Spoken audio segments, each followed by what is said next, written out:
And go live.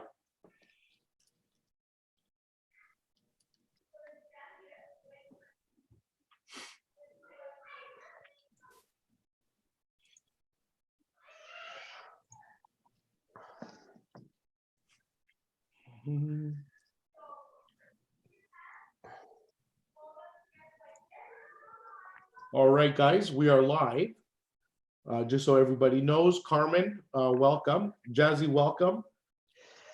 Thank you, my man. As always, we'll give people a little bit of time to get their coffees, their teas, their mimosas. We've yet to do a mimosa on brunch, and it's probably my fault because I haven't been able to get to the liquor store and pick up a bottle of champagne. So I'm gonna make sure I try to do that for next week. As always, guys, let us know what you're having for brunch. Are you a big brunch eater? Are you someone like myself who skips breakfast? But I did bring a plate of fruit here today just to kind of munch on while we speak. You got some eggs going. I'm seeing the messages come in. Big shout out to everyone who's joining us. We're going to be starting. Yes, Jas is so healthy. I try, John. I try my best here. I'm trying to keep the 6-pack going, or the 2-4. I don't know which one it is yet. Still trying to figure that one out. We're going to be starting at 10:35, the formal presentation, so to speak. Okay, Jazzy, can you hear me? Yep. Right on. Carmen, are you good for audio and mic? I believe so. Yeah, I can hear you perfectly. Yeah. I just want to let you know that we also have the YouTube Live is now up and streaming. I just have to make some adjustments for audio so there's no interference. You do that. I'll try to keep people entertained with my song and dance. No, not really. There's no dancing. Good morning, no Burlington. Good morning, Brampton. Let us know. I mean, Simos started this on our first brunch, and I think it worked really well in terms of let us know where you're coming in from. Montreal, I see Kitchener. Let us know where everyone's signing in from today. It's our 3rd edition of REC Brunch, Halifax. Hope everything is safe. Oakville, Brampton, Family and let's friends. go. Paris, Ontario, Oakville, Mississauga. We're loving it. Keep it coming, guys. Keep it coming. We're gonna wait another couple of minutes to, as I mentioned, to get officially started with brunch. But keep on letting us know. Vancouver, thank you. Linda Miller from Vancouver, 7:30 a.m. 7:30 a.m. in the morning. Wow. Calgary. What time is it in Calgary? We're 2 hours behind in Calgary, I guess. 2 hours, yeah. 2 hours, nice. Etobicoke, Stephen Clark. Shout out to Stephen. Florida, I just saw. Wow, love it. Blueberry pancakes. Pinero. Stephen Clark's doing some blueberry pancakes right now. That's good. Look, Stephen, maybe we can jealous. practice some social distancing. You could drop it off in the front of my house. I'll wait till you get back into your car. I'll pick it up. We'll figure it out. I love blueberry pancakes. I got my fruit ready. Rockland, near Ottawa. Well, thanks for letting me know it's near Ottawa because I had no clue where Rockland was. We're going to get started in a couple of minutes, guys. Make sure you get your coffees, your teas, your orange juices, whatever, your fruit, whatever it is. We're going to be starting in a couple of minutes. We got a chef. Well, Carmen, you might as well tell us right now. We have people asking, what are you having? My tea, a cup of tea. All right. Well, that doesn't really make a brunch. Nice. No, one. you know what? I'm not eating. I'm intermittent fasting right now. All right. I've been doing this for about coming up to about a year and a half for sure. And I usually break the fast at around 12 o'clock. Is that kind of what you're doing? Yeah, as soon as 12:30, and you know what? It's great. I don't mind it at all. And I found myself being so a lot sharper in that 8 o'clock to about 12 o'clock time. I laugh and say sometimes I get done in that first 4 hours what I get done in a week sometimes. I'm so sharp and ready to rock, right? Yeah, it's amazing. So I'm not hungry. I actually feel better if I don't have something first thing, and I eat until 1.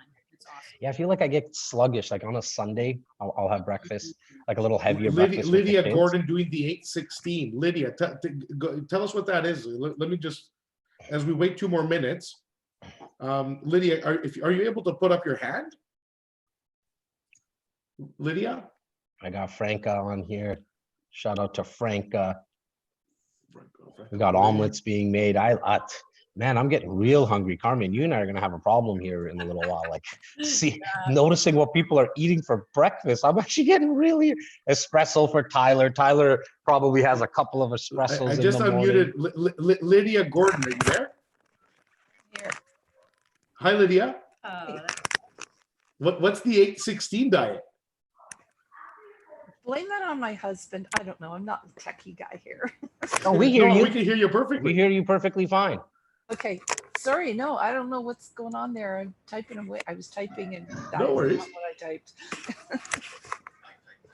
Oh, you typed it. Oh, okay. Why aren't you talking?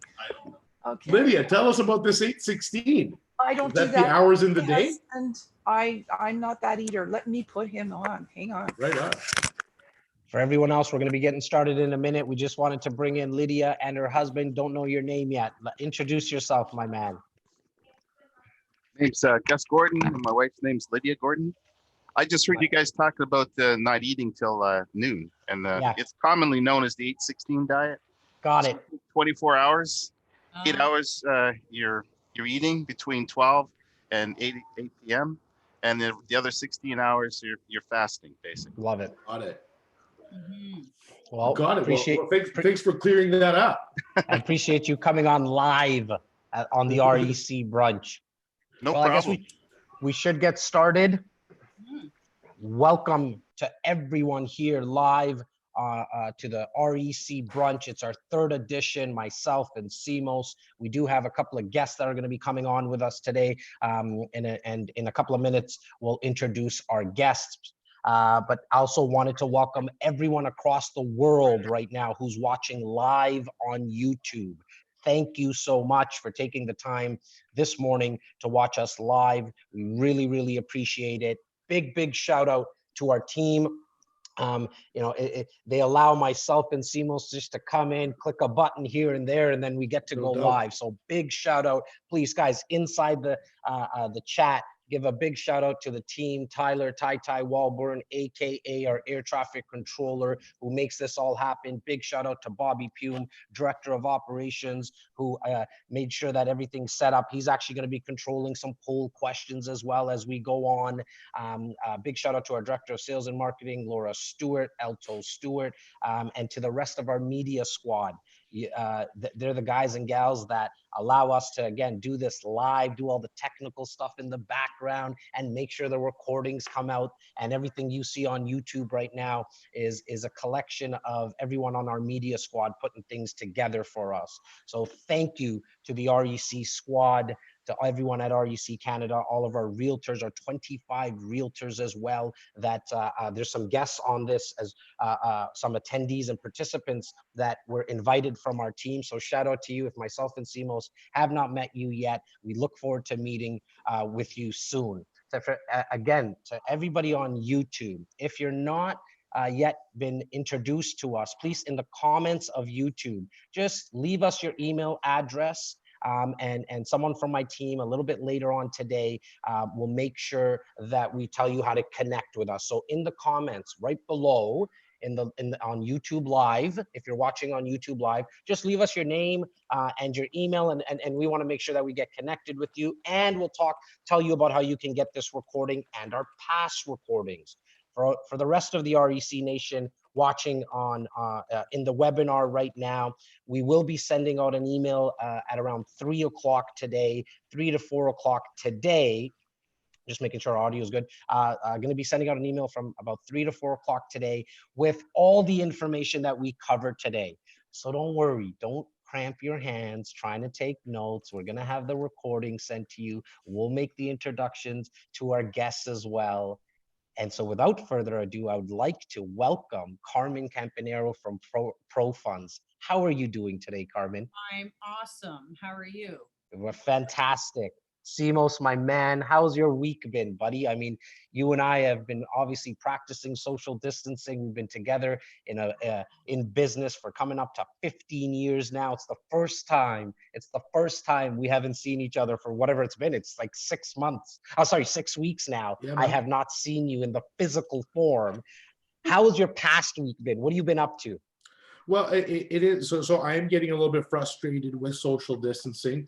I'm still taking it extremely serious until they lift this thing. And I think because the entire province really listened, I do think there is a lot of rumbling right now happening in a lot of stuff in the back end where people are starting to put their plans of getting Ontario back to work. Saskatchewan's reopening next week. And obviously, Ontario will be really looking closely at what Saskatchewan and the Atlantic provinces are doing to get back. Obviously, they have a lot less population, a lot bigger area. So it's easier for craziness. It's easier for craziness not to happen there. Where here, if they make the mistake and open too early and we get a flare up, we just kind of undo everything that social distancing did accomplish. I'm personally getting a little frustrated with it. Like, I'm itching to get back to my norm. I don't know what that norm will be, but I'm a person who needs social interaction above and beyond. I'm not talking about just business. Like, I need to see people. I need to be social. I need to be able to go for a drive. It's just how I've been operating my whole life. So I'm starting to feel a little bit of that wrath. I'm definitely staying positive by spending some time in my backyard. Nice. And Well, you got a huge, you got a beautiful, for anybody that doesn't know what Simos has built in his backyard, my man has an oasis. It's like a resort. Like, I every time I go there, I feel like I should be buying a ticket to stay there for a week. You know, has the pool set up. What is that barbecue? Like, happy Easter, happy belated Easter to you, my man. What is that whole contraption that you have in the backyard to cook with? Yeah, so I imported that beauty from the motherland. Yes. And basically it has capacity to put 2 whole animals on it. When I ordered it last year, it was meant to I was meant to host Easter. Unfortunately, it didn't come in on time. It was held up between customs, or some pieces, or whatever the case may be. So I got it up and running for June of last year. Yeah. But it wasn't the same. I'm not going to put a whole animal on just for 2-3 people, I thought. So I just did some barbecues, charcoal, whatever, and I'll show a picture of it maybe next weekend. Yeah. But this year, of course, first and foremost, like my mom had passed last year, so rest in peace. So you're not like really and truly, you're not celebrating during that year of mourning. I just thought I was going to do the opposite and throw the biggest bash in Canada, and then social distancing happened, so I couldn't even throw the biggest bash in Canada. But I had made a promise to myself to put a lamb on that grill, and that's exactly what I did. So I had my sister and brother-in-law come and social distance with us. The backyard is quite large, so they sat on one side, we sat on the other side, and we put a whole lamb on, and we ate some lamb. We had some laughs, and that was Easter there on Sunday of last week. Love it. Again, like I'll do. It's getting frustrating, but I'm still okay. Like we're making do, and we're making the best out of it. I'd love to hear how our friend Carmen is spending the last few weeks. Actually, I've been working. All right. Yes, we're considered an essential service. Is real estate? Yeah. It must be, right? So our office is open. I've been coming into work pretty much every day. So it hasn't felt that different for me. We're really busy, business as usual, outside of the fact that the majority of our team, they're all working from home. And we're just getting a note really quickly, Carmen, are you able to just put your volume up? People want to hear that beautiful voice. There we go. Is that better? Let us know, guys and gals, if that's better. Sorry about that, Carmen. Go continue. No worries. So yeah, we're actually here. My partner and I, Richard, and a couple other members of the team have been working. So we're here. Love it out there. Like, it feels weird. I can't wait for everything to get back to where we are and continue with purchasing real estate and making money. Right. Well, look, thanks to everybody who's signing on right now. There's hundreds of people on the live with us right here in the webinar. There's hundreds of people watching on YouTube, and then there's going to be thousands who watch this recording, Carmen. And there's going to be a lot of people that don't know what ProFunds does. Give us that, let us know, let the people here and the people and the guys and gals that are going to watch the recording. What does ProFunds do? Yeah, and you know what? It's interesting because a lot of our existing clients don't even understand what we actually do. They, Okay.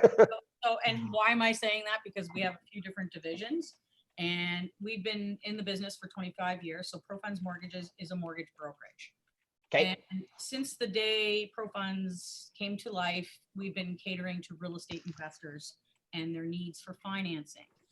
And so we do anything that you need in financing with respect to land, apartment buildings, commercial, industrial, multi-residential, condos, pre-construction, all that stuff.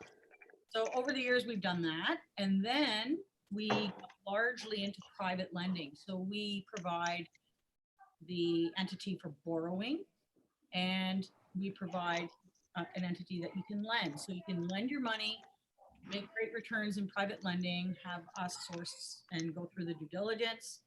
And that's basically what we do. I mean, we have all the other divisions. We have a REIT, District Property Trust, and we have our company called Valor Group, which is a development company. So it's a good combo.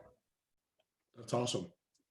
Now, from the, I want to kind of break it up and in terms of from the financing, like the brokerage perspective, and then we'll speak about how the investment aspect of it works as well. Right. In terms of the finance, like what are you seeing right now in the world of mortgages? It's interesting. Well, first of all, we're busy. There's a lot of applications coming in. What happened when the coronavirus pandemic was noted, all the banks reduced their interest rates tremendously, and it was crazy. We had this influx of people looking to refinance. Now all the institutions are overwhelmed, so things are a lot slower. We are open.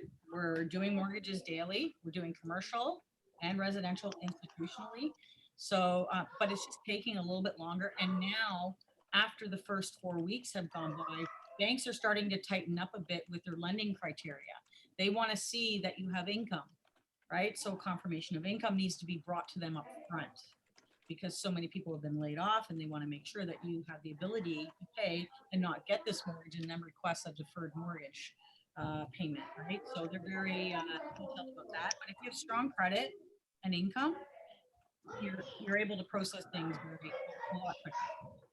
On the commercial side, many of the institutions are kind of they're up and running and they're working. We're getting commercial mortgages done. They're taking a lot longer, obviously. Of course.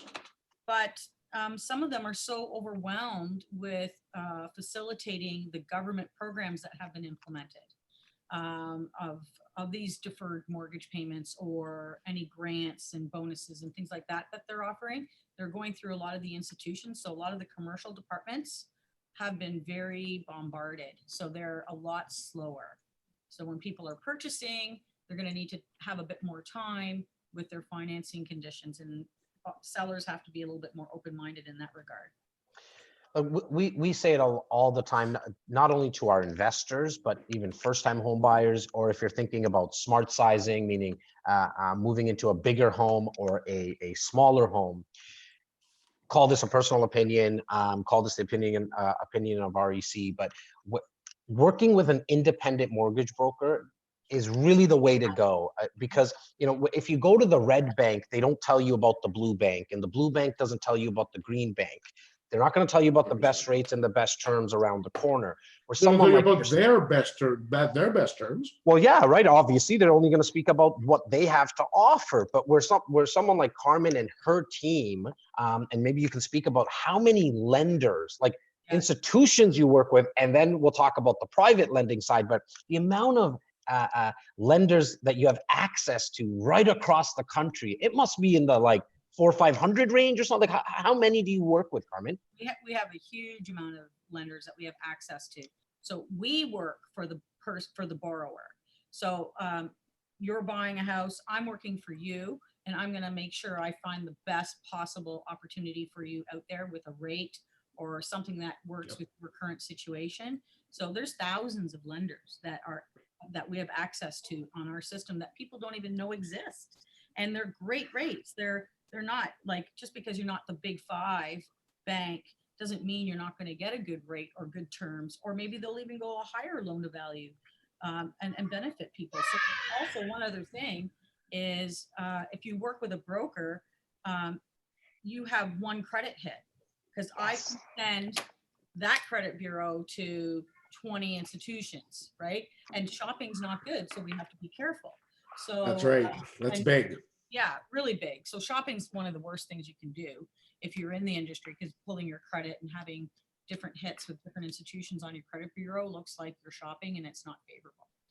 Look, I So- mean, we're in the real estate business. We're not a mortgage company, and like we don't even know all the lenders, right? And that's why it's so important, guys and gals, whoever's watching and listening right now. It's so important to go to an independent mortgage broker because of all the reasons that Carmen said. And then you, on top of everything else, you get to use her experience, her connections, all 25 years of connections. I mean, I've been in this business, Simos and I've been in this business for 15 years, but you top us in it. And You feel old, okay? no, but look, you don't look it, but I want to, the 25 years of wealth of knowledge that you bring to the table is just, it's really, really incredible. And I hope everyone here watching and listening gets an opportunity to work with your team. I mean, we do a lot of business with each other, and just give the mortgage broker at one of Carmen's team a shot and go through kind of the process.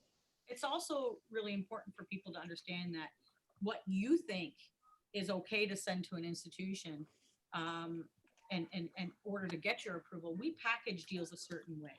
And I'm not saying we're doing anything unethically. We just have to make sure that it's in this, it's a sales package. And you have to understand, what are they looking for?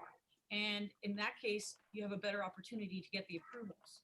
And I'm going to go back to the shopping thing, because a lot of people they'll go to different mortgage brokers and they're going to shop for, oh, I want a quarter of a point difference. Well, you should really think about a really important factor is loyalty, because if I get to know you and I've already sent your deal out over the last 5 years we've been working together, and I know exactly what lender we've been to, what properties you have, we can strategize. So for those that are looking to qualify for, 2, 3, 4, 5, 6, 7, 20 residential mortgages, you have to work with someone that understands what you have there and have loyalty in working with that person to get far further ahead than shopping for a quarter of a point. So there's so many things to talk about there. Just curious, what's your thoughts? And Simos is the only one that I know that does really have a crystal ball in his home. So he's the only I do. one. But I do. let's pretend that he lent it to you, Carmen. What's your thoughts of what's going to happen with rates in the next short term, medium term, 6 months, maybe out to call it a year? My gut, my intuition, Yeah. my crystal ball is that they're going to stay low. I think they're going to continue to stay low. A lot of focus on keeping the rates low and motivating people to continue to buy real estate to keep our market somewhat stable. Hello? I'm ready. Oh, he got his crystal ball ready for you. That's all.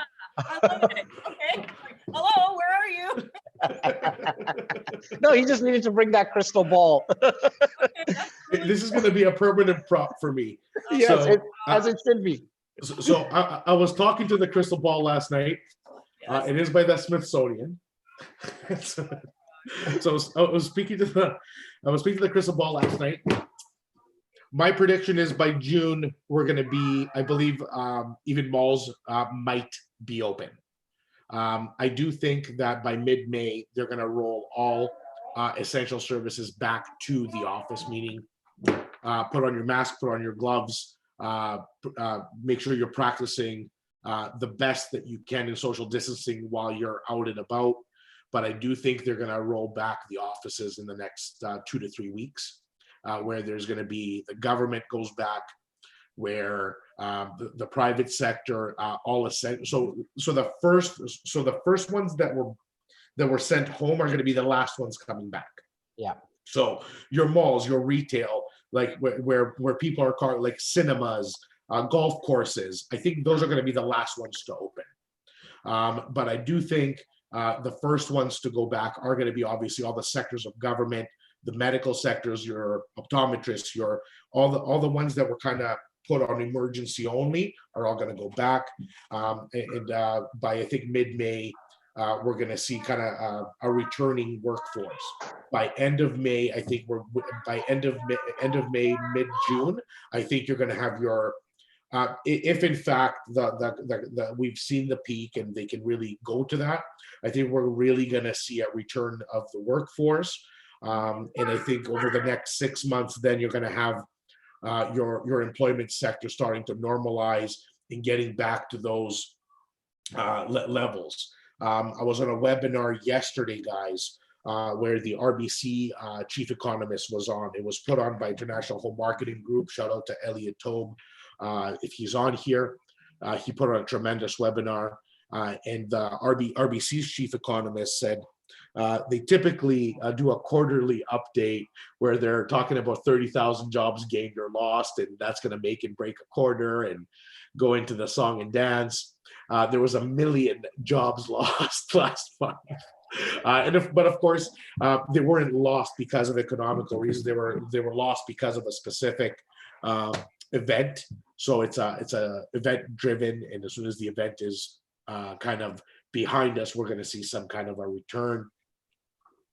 But now, look, I mean, sorry, I was going to say, Simos, to your point about unemployment. I mean, unemployment, I think the last number that I've seen was 15%. Somebody can maybe correct me if I'm wrong, which is obviously a very, very large number, but that also tells us a story that 85% of people are still employed, right? And so are you seeing that as well, Carmen? Like the calls that you're receiving, are you seeing that most people, when they're putting in an application, they're working? Yeah. I'm going to just revert back for a second. We had an economist interviewed as well for our company to put some peace in our investors' minds. And he was saying the same thing, that basically, you know, what Simeon was saying is that in by June, things are going to come back around, and it's not going to be doomsday, guys. So it's not that, and just be at peace. But most of the people I'm speaking to, I mean, there's two extremes. I have people coming to me saying, oh my gosh, this is absolute devastation, doomsday. And then I have people coming to me and saying, I'm moving on with my investments. I need to get a mortgage. I need to do this. And for the most part, people are employed. I think it's just most of the service industries that are suffering right now. Of course. Right. So, but ultimately, they're going to go back, and hopefully a lot of them can persevere through this time, and hopefully the government will put something in place to help them financially so that they can get back up and running, and then we can get back to business. 100%. I just have one last question, because I want Carmen to really dive into some of the private financing, ways to make money, etc. Yesterday, it was announced some further help, and this goes out to all our small business and self-employed family out there, to the REC family, and I know Carmen has quite a few of her people into this webinar. So if you're in business for self, you're self-employed. Yesterday, the Ontario government, working with the federal government, put out a new incentive that you may or may not have heard of, and it is addressing your rent. So if you own a restaurant, a small business, if you own a space that you're leasing, if you're operating your business out of a leased space, they have finally brought an update to that world. People were getting drilled and killed. And I'll share my story if we have time at the end, because I'm personally, along with one of my partners, are building a restaurant in Yorkville right now, and our rent is 10, 15 grand a month. And unless something goes into place, like we haven't even been able to start a restaurant, we're just building. And if you got to pay 15 grand a month and you can't even do construction, you're going to get killed quickly. So the government has now just brought some incentives into place. As long as your landlord agrees to work with you and they provide 25% relief, the government will provide 50% relief, and you as a tenant will provide the remaining 25. So if you are looking for more information regarding these programs, or want to discuss your situation because you feel us as commercial brokers as well can assist you in negotiating some of these terms with your landlords, please reach out after. It takes us a minute to go over your situation and give you some advice. So I don't want to go down this whole path because it's big, but please reach out to us after, info@reccanada.com with any of your questions. Carmen, I want you to really dive into a couple things. One of the polls Our polls are open, by the way, right now. So if you look at the bottom of your screen, there's a bunch of really funny questions that are nonsense, but we just like to have fun with. But there's some serious questions in there. One of them is, are you shaky in your boots in defense, worried about the future? Are you very secure with a situation and opportunistic and looking to find opportunity? Or did you put some popcorn in the microwave? You're going to sit back and watch the show as this thing unfolds. That's an important question, guys. Yeah. Answer it. We don't see who answers what. It's all anonymous. So this isn't like there's nobody can reach out to you, but take the poll. We're going to share the results of the poll. And if you are on the defensive, reach out to us. We can give you some pointers on what to do the best in defense. If you're on the offense, take a look at some opportunities. If you're sitting back and watching, we'll give you some more popcorn to do so and tell you exactly what to watch out for to set yourself up. For those on the offense, for those with capital to deploy, this is probably the busiest time in history for private lending. Carmen? You got it. It is. You're going to have so many people that need financing to get back into the seat that they were in, to take advantage of an opportunity. How does one get private money to make money off other people's money? And how does one profit from lending money? So there's two things here. Oh yeah, it's huge. So hit us with both sides. Start with anywhere you want. Well, okay, so we'll start off with this type of climate, economic climate. Private money is huge, as you just said. It's recession proof. So people that invest in mortgages, this is the time we can make some really good money. Unfortunately, for the people that are borrowing, there is more demand than supply. So we are going to be increasing interest rates for the borrowing part of it. For the lenders, it's great. So investors that are looking to put money out into mortgage investments, you can use registered funds, TFSAs, all of that, and cash. And what we do is we will put together packages for our investors that are looking to invest, and you'll have all the details of what it is. So our company, it's a make sense approach. When you get into private lending, it's a make sense approach. So what we're looking at is, how are they making the mortgage payments? How are we exiting this investment? Is the person in distress, or are they purchasing an income property? So those decisions are made, and then we deliver them to our investors, and then you can invest on it. We have a portal at ProFunds.ca where you can go on and actually see the different investment opportunities available. So there's a lot. We're so overwhelmed. That's why we're busy. Yes, I can imagine. I can imagine. Yeah, Now, like is there- Canada-wide, people are coming to us looking for a first mortgage. And, you know, when people invest in mortgages, so typically on a first mortgage, we're offering anywhere from 7 to 10% interest. And that's a first mortgage, which means the security, you're in first position. If anything happens, if they can't make their mortgage payments and we have to sell the property, we sell the property, you're in first, and we're the first people to be paid out outside of property taxes, and away we go. So it's a great investment. So typically it's 7 to 10. I'm thinking now that where we're at and the demand for the money and the uncertainty in some people's minds of what's happening out there with real estate, we're going to be in the range of probably, I'd say 9 to 11 for first mortgage. And, Wow. But I don't want people saying, oh my God, no way am I going to do that. But listen, I use private money all the time. Like, I just purchased a house in Burlington. I got a sweet deal. And it's a single family home. I paid, you know, probably 200 grand less than what it should have been. And, Wow. And Wow. I got an appraisal. So I got an appraisal at $1,020,000 and I paid $755,000 for it. So I can lend somebody, this is a great example, I can lend people money on the appraised value. So as long as we're the ones that have ordered the appraisal and we know what that value is, I want to make sure our investors are safe, but we can lend on that. And then, you know, it's an awesome opportunity to do these things. I'm sorry, I want to go back a step. Yeah. You said, as long as the appraisal is mine, as long as I know that I said my appraiser, I know the value. Yes. What a lot of people don't know is the amount of control you have in private lending. Yeah. Can you speak a little bit, like, start with, so for anybody that's on here that's never invested in a private mortgage, meaning that they have, let's say I have 100,000 in my RSP or in cash, it doesn't matter, but this is RSP eligible. So let's say I have 60 grand in my TFSA, 60 grand in my RSP, and I know that Jas Takhar needs a loan for 100 grand. Yeah. So you as a broker, you're gonna call me and say, hey, I have a client, his name is Jas, he's a real estate broker, he's looking for $100,000. Would you like to do this mortgage? What should I be asking? Okay, I'm gonna say, sure. Who is Jas? Tell me a little bit about Jas. Right. And what is he putting up? Give me how that would work. Right. So the questions would go like this. First of all, where is the property located? And what type of property is it?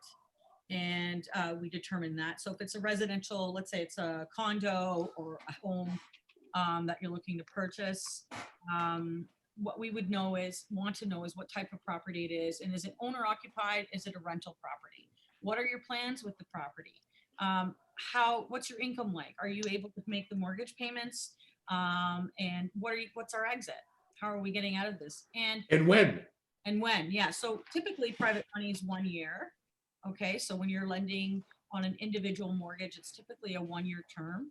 And if people have some sort of a challenge or they don't want to have to service that mortgage, we often can add the interest payments for that 1-year term to your mortgage so that you don't have to make payments monthly.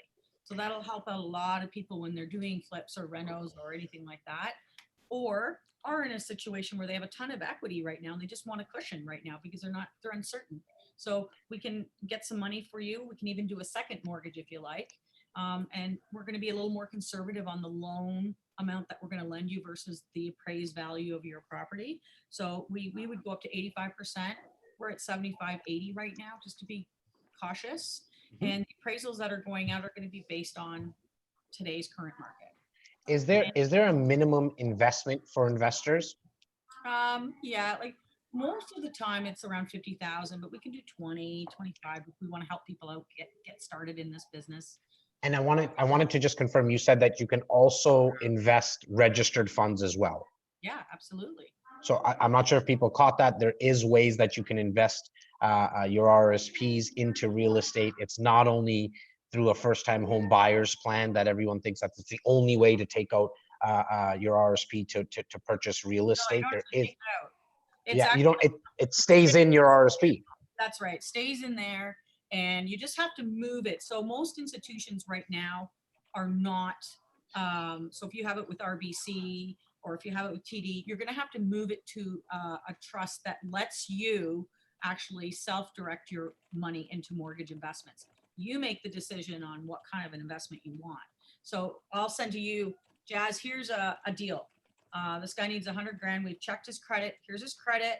Here's the appraisal. Here's what's in place. This is his plan. We have a little story. And if you want to do the deal, you say, yeah, Carmen, I love that. Sounds great. I'm going to make 12%, 13% on my money here. I'll do this deal all day long. So then what we do is we have your money self-directed from Community Trust is who we use because they're very easy to work with and it's not so challenging. And then what happens is a lawyer works on your behalf. So you as a lender now are going to be signing a bunch of paperwork. Then it goes off to a lawyer. The lawyer checks title to make sure everything's safe so that you're secure and your investment is registered on title on the property. And then the mortgage payments start coming in, or you'll get your interest up front. That was my question. So that 12 to 13% that keep on using my name. Everyone's picking on me today, so I love it. How is that paid? Is that paid to me at the end of the 1-year term if it's a 1-year term, or is there a way that I can actually get interest paid to me monthly? So it's up to you. In most circumstances, we'll say, okay, this person doesn't want to have the monthly payment, but we're going to pull aside an interest reserve. We're going to put that aside for the full 12 months. So we are a mortgage administrator, so we can make the decision. You will make the decision. Do you want your payments monthly because you've got a line of credit to pay because you borrowed to lend, or do you want your money all up front? And you can make that decision. Now, if you obviously take the money up front, your real investment is a lot less per se. Right. So your return goes up.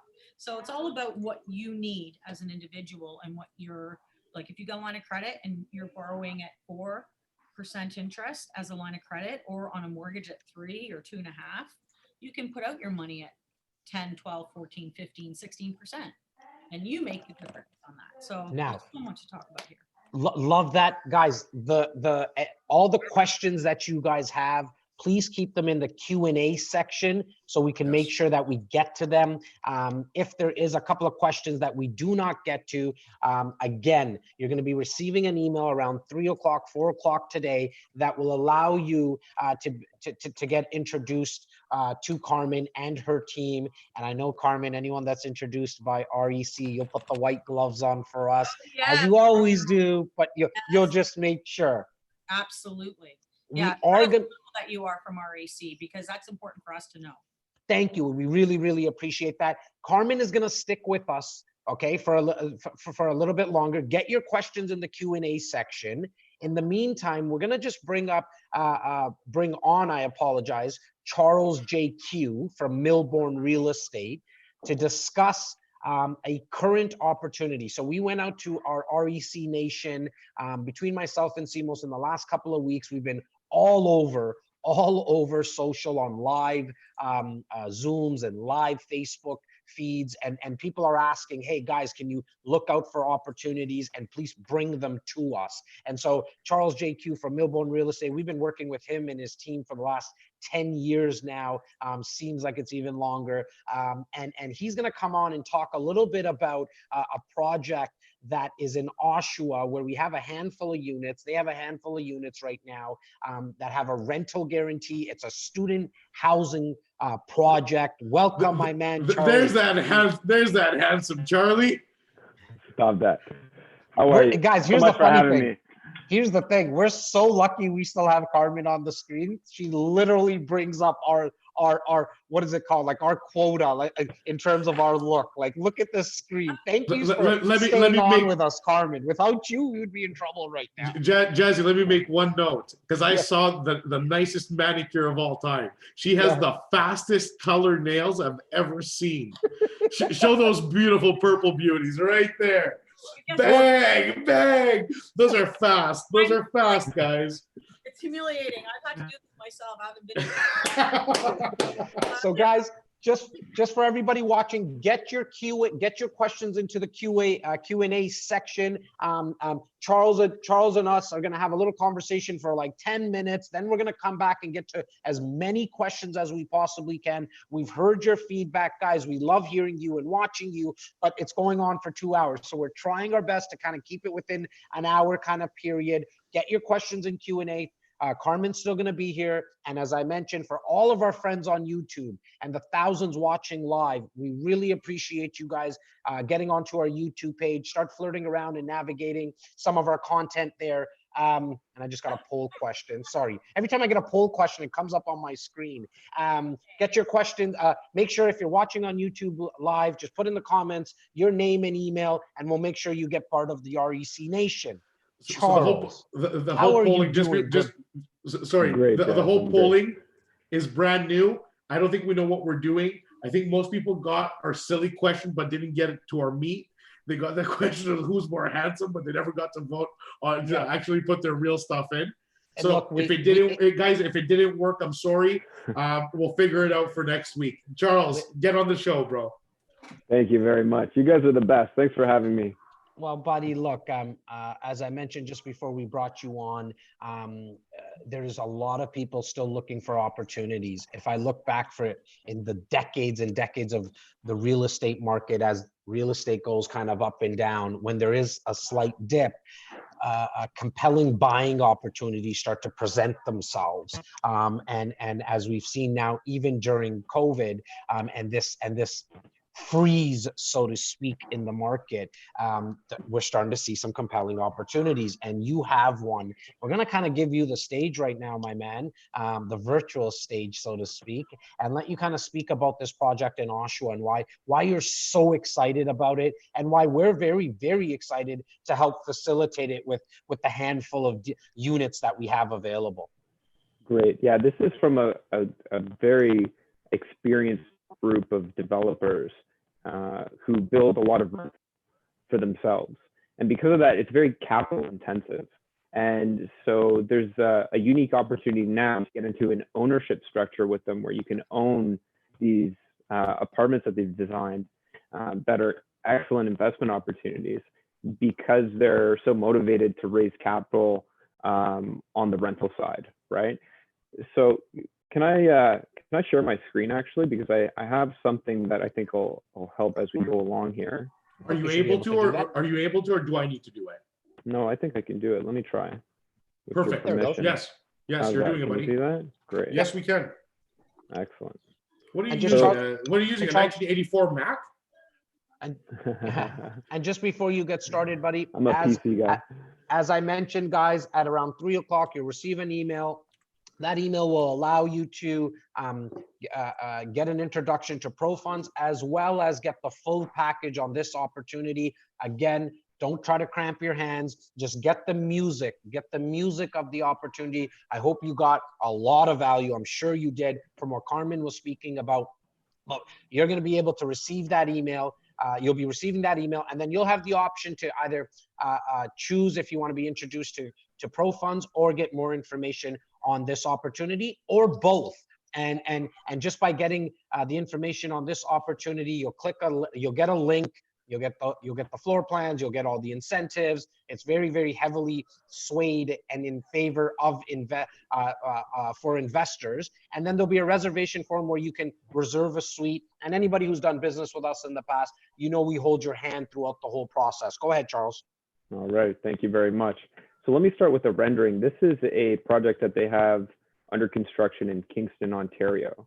And Kingston is known for many things. It was the original capital of the country before Ottawa. It's a beautiful historic town, and it's also home to Queen's University. So these developers actually graduated from Queen's and started building student accommodation next to the university in Queen's. And they started with homes and then got into townhomes. They're a very sophisticated group. Their team grew. They are one of the leading property managers now in terms of student accommodation for high-end accommodation.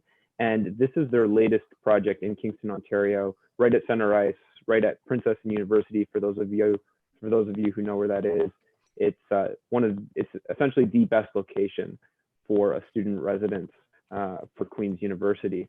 And this is the site recently under construction. It's actually further along now, but I thought I would choose this picture because it shows it's under construction. You can see part of the team there along with their partners on the left-hand side. And so they've since expanded out of Kingston, and they've been developing all over. So Oshawa, Barrie, this is a project in Miami. This is a very large project. This is the rendering. And this is across from FIU. That's Florida International University, so which is the fourth largest university in the United States. And this is, what you're really seeing here is the size and scale of the building. What you're not seeing is the resort style nature of the property. So I'm not showing you any of those other renderings just for the sake of time, but now you can see what stage it's at now. It's essentially completed. So I'm just going to answer this poll here. What will your next investment be? Mine will probably be pre-construction. All right, here we go. So this is back to this building here. It's 20 stories with 880 units. And so that's again in Miami from the same development group. This here is in Oshawa. This is a townhouse complex that they built and sold to, they sold the entire complex to one owner. And this is right across from University of Oshawa Institute of Technology. So this is the property management group that I mentioned. You can look them up. They're called Varsity Properties, and they started from a hotel background. And this is really special because this opportunity is really special because Varsity Property is also providing owner services. So as an individual owner, they will not only manage the building on behalf of the condominium corporation, but they'll also manage the rental on behalf of you, if you like. And it's free for the first year. and after that, they charge a percentage on the rent, and that's 14%. But it also includes cleaning services as well. Like I said, they came from a hotel background. And the beauty of the cleaning services is on a monthly basis, you have people that are coming into the apartment to clean it. The students love it. It's a premium service, but they're also keeping an eye out for any deficiencies in the apartment. You know, is the student doing well? Is there anything we need to take note of to report back to the owners? So this is a really, really special combination. And this is part of the same original group that grew out of Kingston, Ontario. So this, I wanted to start with a map here, right? So this is Simcoe Street that runs north-south, and there's Conlin Road, which is the major intersection that runs east-west at the top of the screen. And then you have Durham College and University of Ontario Institute of Technology. So Durham College has around 9,000 students. UOIT has around 10,000 students. And they have big plans to expand because this is a technology-oriented university. It's been referred to as the MIT of the North. And there is a lot of students that are competing to get into this campus. So they have a master plan, expansion plan, all the way out to 2030 for expanding the size of the campus. So the next slide here, this is an aerial image of essentially the same area. And I just dropped on a few of the logos here so you can see how active Podium Developments has been in the neighborhood, and also highlight the two communities that we're featuring here with this opportunity. So you can still see the university there on the northwest side, and the Taylorwood Towns is the first logo on the top in white, and that one was sold by our community. And then below that, you have University Studios and University Towns. And as you can see, these are essentially a budding campus. This is about as close as you can get to campus and surrounded by a low-rise neighborhood.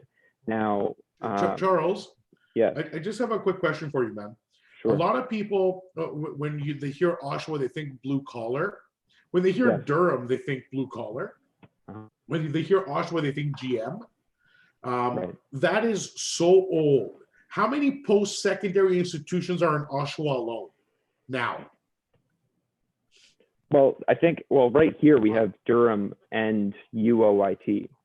And I think I know where you're going with that, right? Because the campus it's such an institution in itself that it generates its own microeconomy That's in the right. surrounding area, right?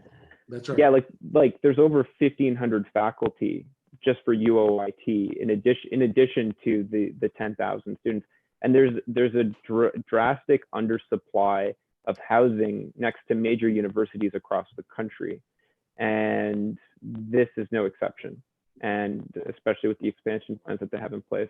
And the only options that students really have are to draw far away. And so, and since students have been saving their whole lives, or their families have, in order for them to go to school, especially with these types of schools that are so competitive, you have the best students competing to get in. They're investing their lives at this stage. This is like the most important stage of their life. This is the last chance for mom and dad to really help them out before they leave. They're willing to pay a premium, especially if it means that they get to focus on their studies more. They live closer to campus. They have their own apartment. They have their own suites with laundry and kitchen. You know, they're coming out of first-year residence. They're sharing a bachelor apartment with someone else. So now they have the opportunity to own their own bachelor apartment and not have to go down the hall for the showers, and not have to live in a 7-bedroom house that, you know, isn't well maintained, or to drive for 20 minutes to get to school. And so this is a premium accommodation, and they attract premium rents, and they're quite popular. Now, these two communities have recently been completed. So University Towns, which is right here in the middle, just on the south side in the middle there, that was just registered in March, and University Studios was just registered last year. So these are brand new. They're also fully furnished as well. Jas, I thought you were going to jump in with something there. I was going to say, no, like that's very important to mention, because you have, and I apologize, I have the poll always coming up.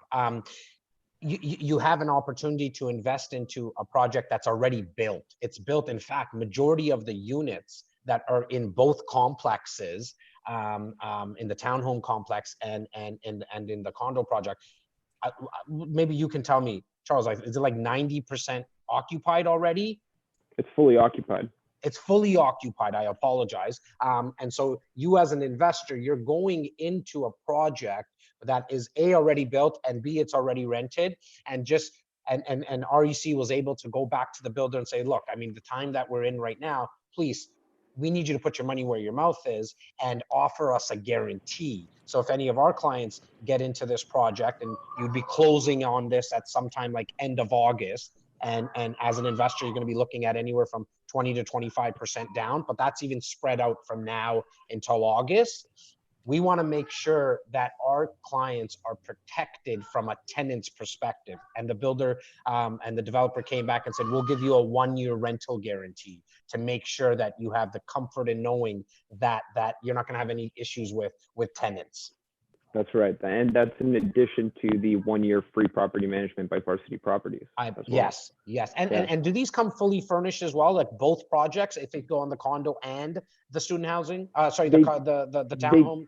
They do. And this is a beautiful thing, right? Because fully furnished, again, provides a hotel style living for a student, right? They show up, all they need is a backpack, a laptop, some cutlery, their bed sheets, but it actually serves multiple purposes, right? So it provides a premium accommodation for the student, so they're now going to be paying premium rent. But also, a lot of the wear and tear on properties comes when you're moving in furniture as part of the move-in. And one of the beauties of student housing is that you're not going to have a tenant there for 20 years. They're cycling in and out every 2, 3, 4 years, so you can raise your rents, right? That also means that you have a little bit more turnover, maybe. But if the furniture already comes included, you're not going to have people bringing home Chesterfields, and furniture that they had from their mom's basement that weren't meant to fit into the space. So you actually have a lot less wear and tear on the property. So you get premium rent and you have a property that's in better shape. And it's more convenient for the students as well. What excited me about both projects is the pricing. There's pricing that I haven't seen for years, with ones in front of them and for bachelor units. That's right. Yeah. Like I haven't seen a 1 in front of a purchase price for a very long. I've been in this business for 15 years. That's for bachilers. It's been a while. Yeah, it's been a while. If you think about it, parking spaces downtown right now are going for $110,000, right? And so if you can look at a unit, maybe in the mid ones, high ones, for a bachelor unit, and then for 3-bedroom townhomes, we have one townhome, I believe, Charles, in the town. That's a 3-bedroom. And then is there something that is a 3-bedroom in the condo complex, or are those all bachelors? Okay, this is a good question because there's a bit of an overlap in the product types between the two communities. So essentially, what you see here on the screen right now is the campus, right? Highlighted in blue. That's UOIT. The Taylorwood on the right-hand side, that's something they built in the past. They sold the entire community to one owner, okay? So what we're talking about now is University Studios. This is an older image, so now it's actually completed and built. And directly south of that would be Towns. So Studios is all studios, okay? Towns is stacked townhomes, 3 bedrooms. I'll let you get into the details on the pricing on that offline. But the pricing's phenomenal. I'll just say that it's around 400,000, okay, for a 3-bedroom townhome, and cool. Yeah, very nice. And the other thing I liked about the townhomes with the 3 bedrooms, that they each come with an ensuite as well. So they're rented out separately, but they're fully furnished, as we mentioned. But each bedroom has a full ensuite. That's a good point. Yeah, that's something that you'll see from some of the leading student housing owner operators. That's how they tend to design their properties. So the studios community is all studios. The Towns community does have a building that has studios in it. So it's a bit of a hybrid, right? But that's just a matter of like which address are you getting essentially, because the product is really the same. Either it's a townhouse or a studio, and it's essentially the same location as you can see here. So here's the campus map along with the 2 communities just to the south of campus. You can see studios is literally abutting the edge of campus of UOIT, and University Towns is just below it. Now, I was talking about, the reputation of this group, of this development group and Varsity Properties, everything that they've accomplished. They have such a good relationship with Starbucks. I hear that they have one of the busiest locations in the country next to the university. So they actually have a Starbucks location that's already moved in. They have an Osmos shawarma. They have Domino's as well, pizza. Stop it. as I'm getting retail hungry, space right Charles. in the I'm getting bottom. hungry. I'm gonna stop it. All right. So I just have a couple questions. Can I just, yes, jump in, Simos, please. how many units do we have available? We just, at this point, we really just have a handful. This is a really unique opportunity. These buildings were completely sold out and done. And in talking with Jas, we were looking for something special, and there happened to be the right time. For some reason, the developer had these under their hat. And like I said, they're in the rental business, and when you're building rental, it takes more equity. So Jas, we made a deal. So now we can offer something very special. So let me ask you a clientele. question. Is there, because these are student rentals, there's all these crazy components that make this, in my opinion, a no-brainer. The price point is right. The proximity to secondary schools is right. Is there anything we need to know about the financing? Because we have Carmen on the phone. These are closing in August. So somebody says, they put up their hand, I want to get one. How does financing work? How would Carmen get the financing done on this property? Is it conventional mortgage? Give us some detail and give us some context around that. Can I jump in first, Carmen? So the townhomes are easy. That's something that you'll have a lot of different selection with, and Carmen can speak to that. The studios, not every bank likes financing studios, right? The banks are slow to move on things and on new trends. And as the pricing's gone up in the city, we've started to see more and more of these smaller suites in Toronto. And the banks haven't really, they've been pretty slow to adapt to it. And this is an entire building full of and it's student housing as well, right? So if a bank thinks that it's going to be, like when people hear student housing, they think of the issue of student housing, right? Which is what makes this such a great opportunity. The issue of student housing is the student housing accommodation is so terrible, typically speaking, because there's so much demand from the schools, you don't need to maintain it, right? So banks approach it very, very cautiously. So we do have a number of banks that we've worked with that can get this done, but you won't be able to get a studio financed in this building by just any bank, okay? So, but as for the townhome, you know, there's a lot more opportunities there. And I definitely suggest that you take REC and Carmen's advice on exactly how to go about doing that. And just to kind of jump in as well, with the bachelors, we generally are going to be looking at 25 to 30% down, probably closer to 30% because of the factors that Charles mentioned. And obviously we'll be speaking with Carmen to see if there's maybe a lender that she knows that could do it with 20% down. But keep in mind, guys, we're talking 30% down on a $165,000 unit, right? So that extra 10% generally doesn't really affect most people that are kind of in the REC nation or anybody who's watching on YouTube live right now. We're talking about a difference of $17,000, $18,000, right? If even that. And the nice thing is that you get to, you're actually going to be able to refinance a little bit sooner as well, because you're putting down more towards your principal. So those are details that you're going to get emailed to you a little later on today. Charlie, because I'm trying to stick to a certain time, and Simos and I are trying to stick to a certain time with Brunch with REC, is there anything else that you wanted to kind of sign off before you sign off? Is there anything that you wanted to say, my man? Let me flip through this really quick just to wrap it up for you, right? So here's the completed building for University Studios. Here's what the towns look like here. They're nice. Okay. They're nice. So here they are completed. These are like phenomenal. We actually have families that have moved into these. Sorry, this isn't a rendering. This is complete. This is now complete. So first I show the rendering. Now I'm showing what it looks like complete, right? Because some Look at developers, Oshawa with such a New York look, eh? these developers do a really, really high quality product. I told you they normally build rental, right? So when they build at a very high spec. So that's good. If ever you're investing with a developer that builds their own product, there's a good sign that they're going to build high quality. And in the back of this, you see the townhomes on the left and right. In the back of this image, you actually see that studio building. So that's technically part of the complex of townhomes, but you have the studios located there. I'm going to keep flipping through this. This is pretty much almost done. So then this is the townhomes with the studio building on the left, all part of the townhome community. This is what the bachelor apartment looks like, okay? And this is what we call a dollhouse image. And what you'll see is there's a bathroom on the left. You've got a full kitchen with a 2-burner stove. They've also designed a table bed. So that's a dining table, and it actually comes down into a bed. And the desk on the far right actually it's a standing desk.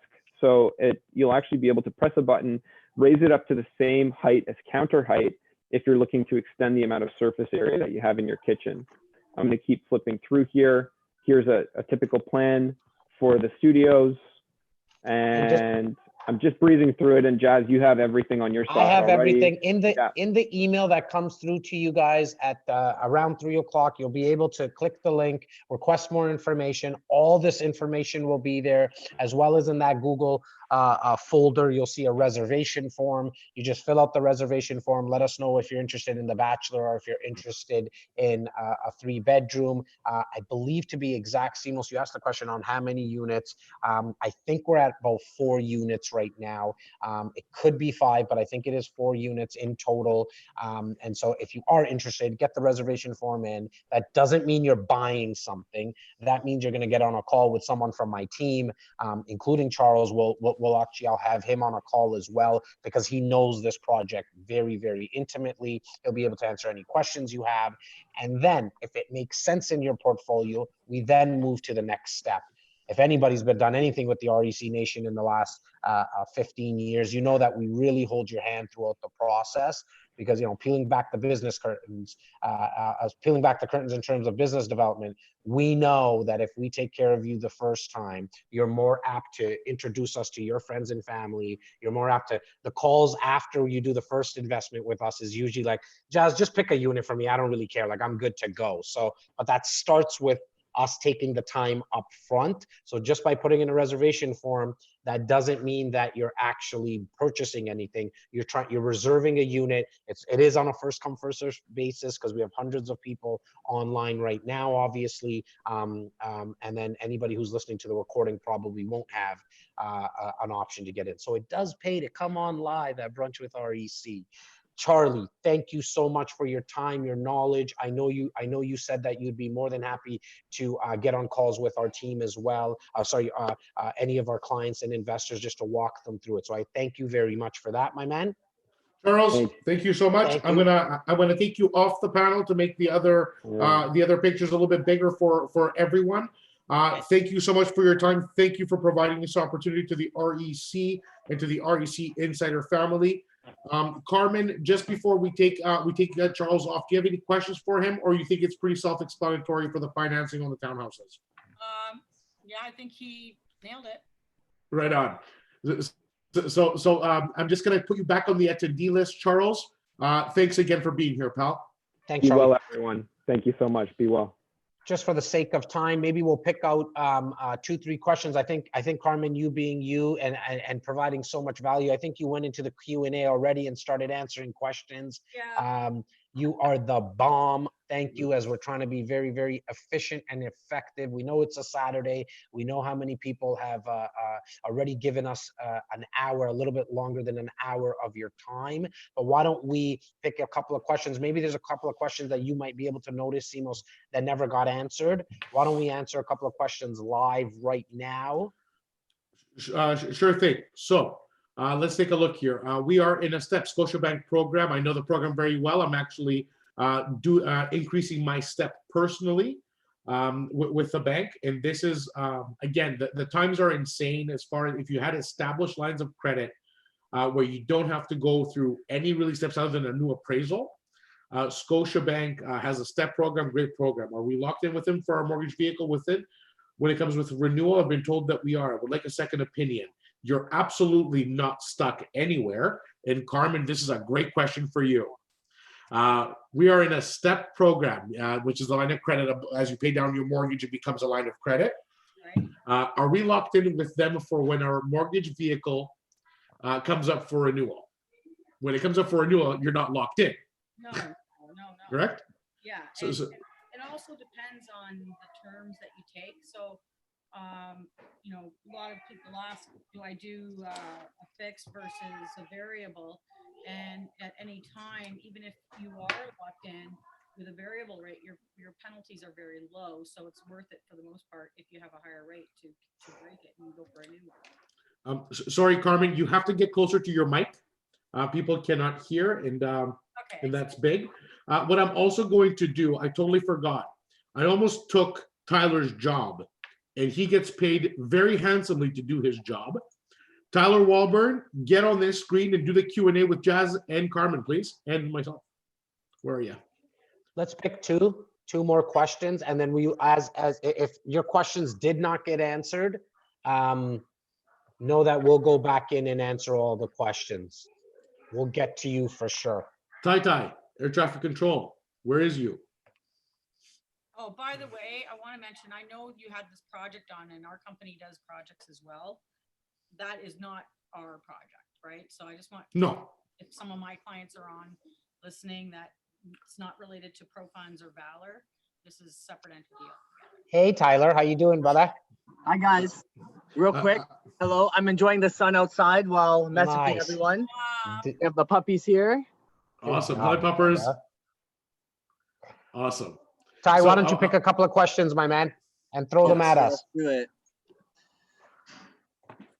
All right, let's do one here from Otto.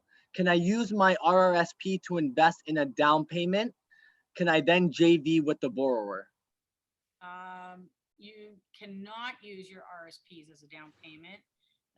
Registered funds need to be arm's length, meaning not related to a company or a family member. There are programs out there, but you have to go through a CMHC process, and it's really time consuming and not worth the time at all. It's onerous, very onerous. Just in case you had a hard time hearing, Carmen, really quickly, you cannot use your RSPs for a down payment is pretty much the short answer. I cranked Okay, up the volume. That's better, much better. There's another question here from Hassan. Hello, Hassan. What should be a strategy for someone who wants an income property but also doesn't own a home? Should they take advantage of the first-time home buyers plan after that and then invest in an income property? Or should they just start with an income property? So should they take advantage of owning a home first and then investing, or go straight for the income property? Jas, you want to take that one? I can take that one as well. It doesn't Yeah, matter. look, I mean, every situation is different depending on what you're trying to accomplish, in your life, where you're working, so on and so forth. But I always like to think about it from the perspective, and this is my personal opinion, that you don't necessarily need to own where you live. Okay. And so having an income property, I think, is the first goal, in my opinion. And the reason being is because you're going to get somebody else to pay the rent. Your principal residence is not necessarily an asset, because there's, you have to, it costs money to maintain it. And so I know a lot of people, in fact, the uber wealthy, they generally don't own where they live. They rent. However, they make sure that they do have income properties. They have tons and tons of homes, but they rent them out because they want to make sure that someone else is paying it down.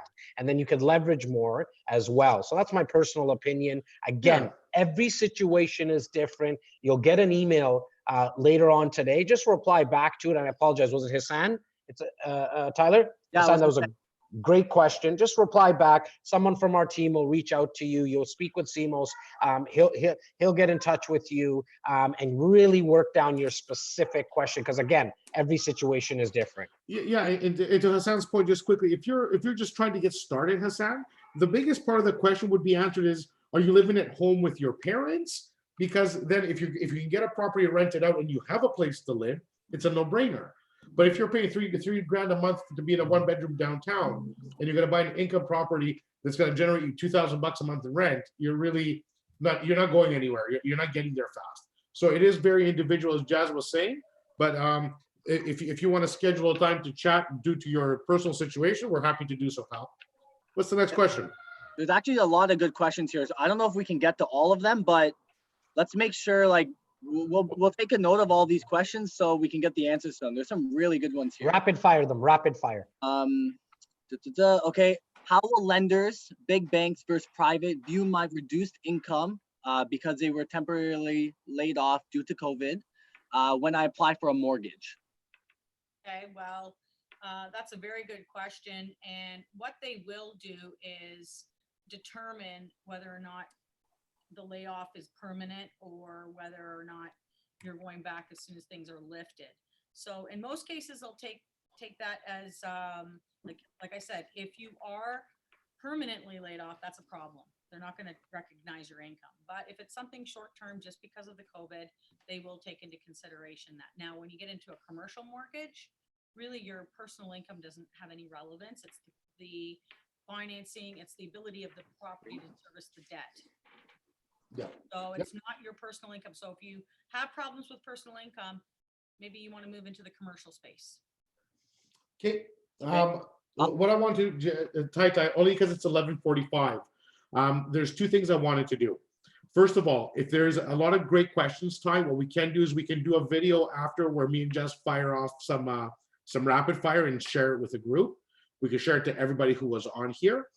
Carmen, I wanted to take, I want to go over the polling questions because there's important questions in there. I wanted to share those with the whole group. Sure. But before I do so, do you currently have a lot of great opportunities for RSP, for registered funds and for people to get into mortgages? Absolutely. So Jas, can you please share where people can go for getting on the list? As I mentioned, there's nothing to, you're not going to be going anywhere, guys. You'll get an email in the next few hours, and Good. it's very, very self-explanatory. Good. At any time you don't get this email, and the email will be subject, thank you. Okay, it's from REC Canada, the same email that you received the links to the webinar. It will be subject, thank you. If for some reason you don't get it by 3 o'clock, it's probably in the ether or cyberspace or in your junk folder. You can call 1-833 join REC. That's 1-833 join REC. So if you don't receive that email by about 3 o'clock, just call that number. We'll make sure we get you in touch with Carmen, the ProFunds team, and more information on what Charles was speaking about in Oshawa, and anything else that you might want to ask us as well. Thanks, Jazzy. I really appreciate that. You're welcome. Carmen, we're going to go over the polls really quick. I'm just going to start with obviously the silliness. Who is more handsome? I won that competition in the landslide. Well, that doesn't count because you're reading, but you're reading the answer, so I can't even see if you won that or not. I don't even know about it doesn't that. matter. I won in the landslide. I'm so handsome. I just can't believe it. We asked everybody, what will your next investment be? And this, my friends, is very interesting. 40% of you. So out of the 300 people that were on today, about 100 to 150 were voting every time. Okay. So we have a pretty good sample size. Nice. 40%. Let me just share this. Share results. Here it is. 40% are looking for multi-res as their next investment. That is insane. That goes to tell me that the REC insiders, the ProFunds insiders that are on this call right now are savvy investors. They are savvy investors. That's amazing. Good to know. Stop. Next question. Are you working? Share results. 60% of you are still working full-time, 15% on reduced hours, some on temporary layoff, and about 15% are not working. Well, So just bang on with the national numbers, right? Bang on with the bang national on. numbers. 15% unemployment, you got 14.6 on ours. Wow, interesting. Okay, are you working? Timing for next investment. Where are people at on their path? Share results. 35% now, 30% within 3 months, another 20% within 6 months, and the last 15% within a year. So we have 65% of the webcast ready to fire. You guys are out of control and insane. Wow. As always, anybody who's watching on YouTube Live, if you weren't able to get onto these polls because you weren't actually signed on to the webinar, just in the comments of YouTube Live, like right now, like right now, give us your name and your email address because we want to make sure that you get invited to our future webinars. For sure. Next one is, do you feel you will be paid in full by your tenants on May 1st? 75% said yes, 25% no. You know why I'm going to say this is going to be dead accurate? Because I believe our savvy and educated investors have contacted their tenants. They've checked in with their tenants. They are making arrangements with their tenants. And 75% know that they're going to get paid. And 25% probably know that they're not going to get paid and have to make arrangements. I think the So numbers came in. this is positive. Numbers came in for April 1st. I think it was 85% of people did get their rents You're right. in Ontario. You're right. Yeah. So we're right on cue. Interesting. Mortgage deferral. This is going to be interesting for you, Carm. Mhm. And wow, again, this speaks to the REC and ProFund Nation. Have you deferred or made arrangements with your lenders Love to it. defer payments and loans? Yes, 12%, no, 88%, which tells me again that an educated consumer makes the right decision. People didn't take this as a reason to take a break or holiday from their mortgage, knowing that it's going to cost them more in the long term. What's your comment to that, Carm? Well, it's not only costing them, but it does have an effect. Even though they say it's not going to affect your credit, it's just the whole concept of character. And I think that if people are looking to, get their mortgage deferred and the bank says, oh, we'll do it, but there is some sort of a feeling there that I think you're just damaging yourself asking for it. If you can make your payments, pay it. And lessen the amount of questions that are going to the bank so that they can do their job and put out money. Awesome. Mhm. Awesome. Is there any more poll questions, Simos? There's the big one. Okay. How do you feel the current market conditions as a result of the COVID-19 shutdown? So let me share this. So you were asked, how do you feel? Are you on the defensive? Are you on the offensive? Or are you getting your popcorn and chilling to watch? And this is interesting. Only 6% of this 300 plus people, because the sample size, I think it's dead on 100 then. Yes, it is. So out of 100 people, only 6 are on the defensive. Yeah. So we have a tremendously positive Mhm. and optimistic outlook. Yeah. Yeah. So on the offensive is 54% of the room, guys. They're Well, look, pouncing on opportunities. I think it speaks to our REC nation, the ProFunds nation, ProFunds insiders, friends and family of ours. You are who you spend a lot of time with. I can tell you the first time that Trudeau mentioned that we should be going on lockdown. I mean, I went totally all in on everything because I knew that's when the opportunities were going to start presenting themselves, and not just from an investment perspective. High level business was okay. This is where the leaders are going to come out from at this time period, and we're seeing it within our own families in our nation right now. As Carmen mentioned earlier, she just hunkered down. This was the time to hunker down and do more, and that poll speaks to that.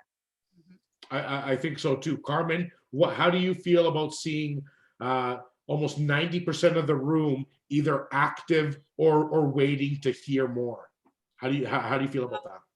I've been seeing it daily here, and I haven't seen too many people not move forward with things. Like, I've heard a few clients saying, "Oh, I'm worried because you're not going to be able to raise capital on some of our development projects." And no, that's not true. Things are happening. We're rocking on this side. So I think for the majority, people are, just moving forward and not creating fear in this whole thing. So I think it's great. We need to do that. Awesome. Yeah. Carmen, what do you want to leave the viewers and the listeners today with? It could come from any angle, a mindset angle, a tip on investing, whatever knowledge you feel like dropping to everyone who's watching and listening today. I think positivity is critical. Keep positive energy going. That's my theory. That's my way of working. And don't cripple yourself in fear. You're missing out on opportunities. That's what I say. Simos, my man, what's that one tip? What's that one thought you're having that you want to leave everyone with today? As I said in the beginning, I'm starting to struggle a bit. So I'm gonna pray for myself and all our audience to keep a positive outlook on everything, to tough out the course. We can't quit and make mistakes now when we're talking about the invisible enemy, which is something like a virus. We have to trust the resources that we have available to us. Let's get through the last few weeks of this crap, and let's get back to work proper. So keep a positive mindset. Keep tuning in. Like, I mean, every time I feel down, I speak to my family, and that doesn't mean only my wife and kids. I speak to my business partner. I speak to our strategic partners. I see what they're doing, how they're staying positive. We're beating up the gym a little bit, getting that blood flowing. So my advice and what I want to leave people with today is 100% keep your head in check, get your money right, meaning get prepared. There's tons of opportunity in all these angles, and let's just move forward and get back to our lives. Simos, Carmen, thank you so much for your guys' time today. Simos, you signed everyone off last time. I'll do the honors today to sign everyone off. I'll leave everyone with just a huge, from the bottom of my heart, the bottom of our team's heart, thank you.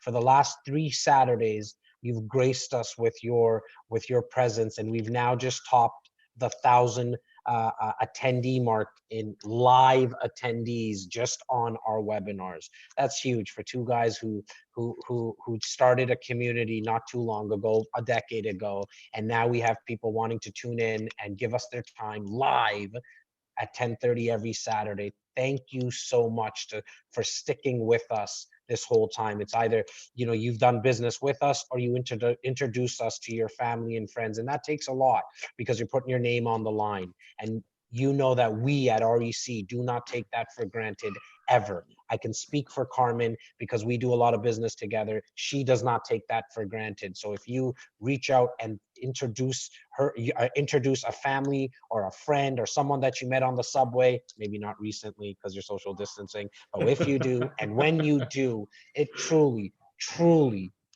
means a lot. So thank you for your time. And we'll see you next Saturday at 10:30. Thank you. Bye, Carmen. Bye, Jas. I'm going to end this now, guys. Everybody have a wonderful weekend. You too. Thanks.